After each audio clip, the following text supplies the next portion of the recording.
Friends, നമുക്ക് ഈ tanker ലോറിയിൽ നിന്ന് എറണാകുളം ചുറ്റിക്കണ്ടാലോ? ഇപ്പം നിങ്ങൾ വിചാരിക്കുന്നുണ്ടാവും ഇതെന്താ ഈ വണ്ടിയിലെന്ന്. ജോസഫ് എന്ന് പറയുന്ന ചേട്ടനാണ് ഈ വണ്ടി ഓടിക്കുന്നത്. ആൾ നാട്ടിൽ പോകുമ്പോൾ സാധാരണ എല്ലാ മാസവും കമ്പനിയിൽ ലീവ് എടുത്തിട്ട് ഏട്ടനാണ് ഈ വണ്ടിയിൽ കയറാറുള്ളത്. അപ്പോൾ ഇന്നിപ്പോൾ ഞങ്ങളും വരട്ടെ എന്ന് ചോദിച്ചു. അപ്പോൾ ഞാനും ഏട്ടനും കൊച്ചും ഞങ്ങൾ 3 പേരും കൂടിയാണ് പോകുന്നത്. നമ്മുടെ എറണാകുളം മറൈൻ ഡ്രൈവിൻ്റെ നേരെ ഓപ്പോസിറ്റുള്ള BPCLൻ്റെ ഫ്ലാറ്റിലേക്കാണ് ഈ ലോഡ് ഇറക്കുന്നത്. അപ്പോൾ ഏട്ടൻ ലോഡ് ഇറക്കുന്ന ടൈമിൽ ഞങ്ങൾ കുറച്ച് നേരം അവിടെ വെയിറ്റ് ചെയ്യണം. അത് കഴിഞ്ഞിട്ട് നമുക്കൊന്ന് ജസ്റ്റ് മറൈൻ ഡ്രൈവിലൊക്കെ ഒന്ന് കറങ്ങിയിട്ട് വരാം എന്നുള്ളൊരു പ്ലാനിലാണ് നമ്മൾ പോകുന്നത്. നമ്മൾ പോകുമ്പോൾ ഏകദേശം വൈകുന്നേരം ഒരു 5-5:30 ആയിട്ടുണ്ട്. ആ ടൈം ആയതുകൊണ്ട് തന്നെ അത്യാവശ്യം നല്ല രീതിയിൽ ബ്ലോക്കും കാര്യങ്ങളൊക്കെ ഉണ്ടായിരുന്നു. അപ്പോൾ നമ്മുടെ നേരെ സൈഡിൽ കാണുന്ന ആ ഒരു ബസ് ഉണ്ടല്ലോ, അത് അരുൺ എന്ന് പറയുന്ന ചേട്ടനാണ് ആ വണ്ടി ഓടിക്കുന്നത്. ഏട്ടൻ്റെ ഫ്രണ്ടാണ്, ഏട്ടനും ആ വണ്ടി ഓടിക്കുന്നതാണ്. അപ്പോൾ അവരും അതേ ഫ്ലാറ്റിലേക്ക് തന്നെയാണ്, നമ്മൾ പോകുന്ന അതേ ഫ്ലാറ്റിലേക്ക് തന്നെയാണ് ആ വണ്ടിയും പോകുന്നത്. അപ്പോൾ ആൾ നല്ല ഹാപ്പിയാണ് കേട്ടോ. അപ്പോൾ നല്ല ഹാപ്പിയാണ് ആൾ. ഇതിന് മുന്നേ ഏട്ടൻ്റെ കൂടെ ഇങ്ങനെ വണ്ടിയിൽ വന്നിട്ടുണ്ട്, ഈ വണ്ടിയിൽ കയറിയിട്ടുണ്ട്.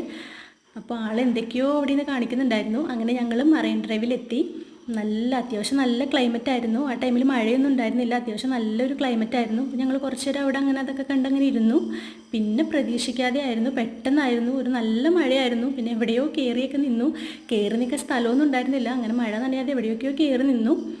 അങ്ങനെ മഴയൊക്കെ കഴിഞ്ഞ് ഞങ്ങൾ തിരിച്ച് വീട്ടിലേക്ക് പോകുകയാണ്. അപ്പോൾ പോകുന്ന വഴി ആൾ പറയുന്നുണ്ട് വിശക്കുന്നുണ്ടെന്ന് പറയുന്നുണ്ട്. അപ്പോൾ പോകുന്ന വഴി ഞങ്ങളൊരു റെസ്റ്റോറൻറ്റിൽ കയറി ഫുഡൊക്കെ കഴിച്ചു. പിന്നെ നേരെ തിരിച്ച് വീട്ടിലേക്ക് പോരുകയാണ് ചെയ്തത്. അപ്പോൾ നമുക്ക് അടുത്ത വീഡിയോസിൽ കാണാം. Okay, by.